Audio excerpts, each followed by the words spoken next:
ചോർന്നൊലിക്കുന്ന വീട്ടിലിരുന്ന് പഠിച്ച് SSLC പരീക്ഷയിൽ എല്ലാ വിഷയങ്ങൾക്കും A+ നേടിയ ആര്യയുടെ ചെറിയ സ്വപ്നങ്ങൾ നിറവേറ്റി ചലച്ചിത്ര താരം സന്തോഷ് പണ്ഡിറ്റ്. ആര്യയുടെ വീടിൻ്റെ ദയനീയാവസ്ഥ വാർത്തകളിലൂടെ അറിഞ്ഞ സന്തോഷ് പണ്ഡിറ്റ് ഏതാനും ദിവസം മുൻപ് കടക്കൽ പാണമ്പറിലെ വീട്ടിലെത്തുകയായിരുന്നു.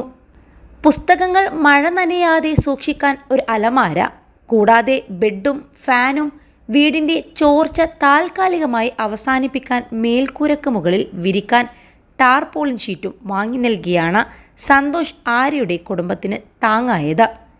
കൂടാതെ പുസ്തകങ്ങൾ സൂക്ഷിക്കാനൊരു ബാഗും സമ്മാനിച്ചു. മനസ്സിൽ ഒരുപാട് സ്വപ്നങ്ങളുണ്ടെങ്കിലും ആര്യ അതൊന്നും സന്തോഷ് പണ്ഡിറ്റിനോട് പറയാൻ തയ്യാറായില്ല. ഒടുവിൽ സന്തോഷ് പണ്ഡിറ്റ് നിർബന്ധിച്ചതോടെയാണ് തൻ്റെ ചെറിയ ആവശ്യങ്ങളിൽ ചിലത് മാത്രം ആര്യ പറഞ്ഞത്. മഴ ചെറുതായൊന്ന്